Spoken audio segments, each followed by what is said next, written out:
Hi boys and girls, today we are getting started on our Peter Max Statue of Liberty Veterans Day artwork, and we are going to be working on drawing Lady Liberty's face today.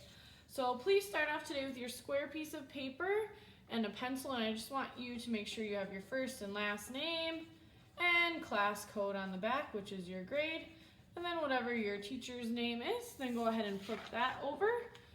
And you'll need a pencil and a tracer to get started today. I'm just going to be tracing with a Sharpie just so that you can see today. You may use a pencil.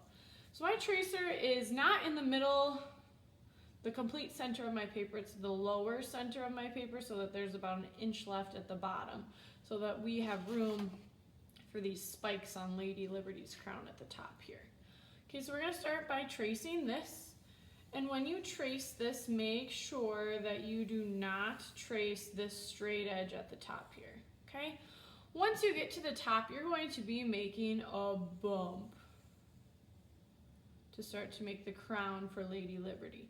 Now you're going to make another bump, but you're going to come down a little ways on each side, like 1.5 inches from this top part. And you're going to make another bump.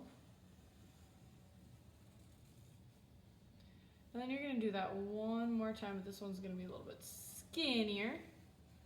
So we have 3 bumps. In this wider bump here, I want you to just make some lines. And notice how they kind of go diagonally out with the way that that curve goes. So go ahead and just make lines going through there. Our next step is going to be to make those spikes. So those spikes will always come to a point, but you don't always see the point because they're going off of the paper, but you always want the lines that you draw to be going in towards each other. So we'll start with our middle point here. So I'm going in. Then we're going to make a point that goes close to this corner.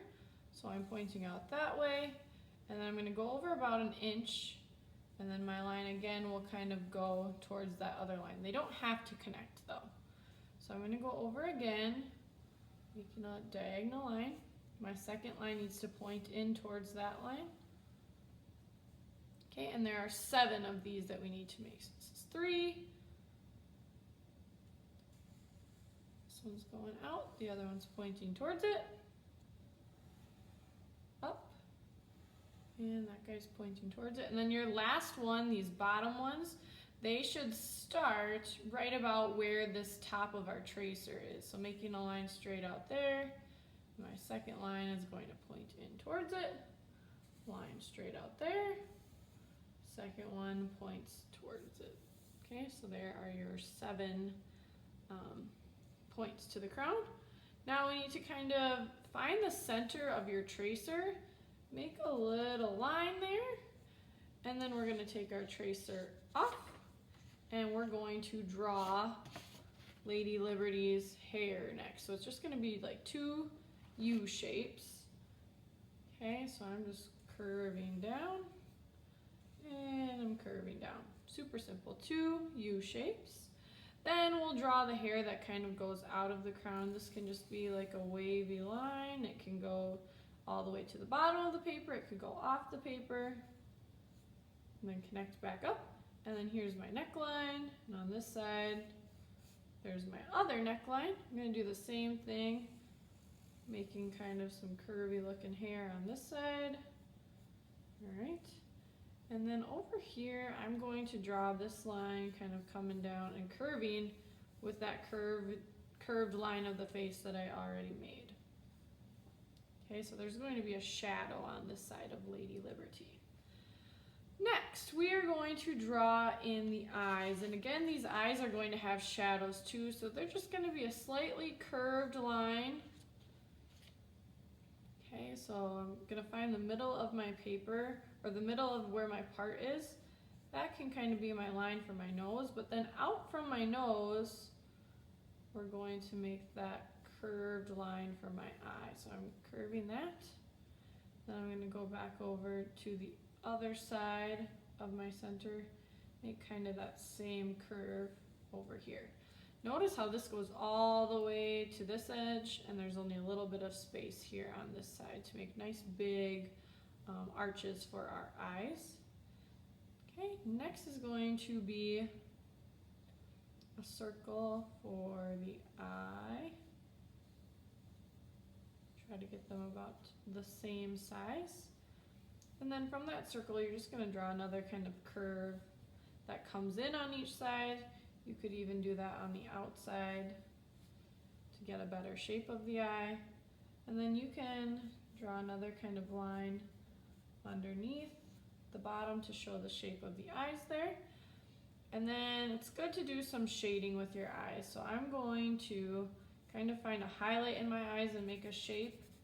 And then just so that we remember that we want to fill these in, or where we want to fill them in, you can shade in part of the eye there. Okay, the next step is to kind of get that shadow going on this side of the face. So just adding another arch over top of the eye to make it nice and dark, to make a shadow here. Then you might even kind of go to this side with your pencil and make a few marks for shadows on the side of the nose. Okay, and then you're going to take the rest of this line down, make the end of the nose, and then just a kind of a couple rounded lines that come out from it for the nostrils. Okay, continuing down from the center of the nose, we will draw the mouth, and I would just make like a slight U shape, and then two bumps going the opposite way from that to draw the top of the lips, and then just extending that line out to make the lips a little bit longer. So those are the tops of the lips, and you can make that line thicker to show shadow as well. You might even have a shadow a little bit here too. Next you would just draw a line coming down to start to make the bottom lip. So that's kind of just a large curve shape underneath the top lip, and if you want to add another little shadow here, you could do that as well.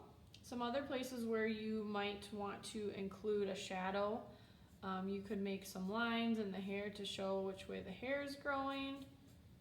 Same over here, you could draw kind of a shadow on the neck, and maybe even some little lines for shadows on the side of the face. Then you would go over your pencil lines with black paint, and again, if you want more shadow or more some thicker lines, you can do that with your pencil so that you remember, or once you start to paint, you can make your lines thicker as well. Now you are going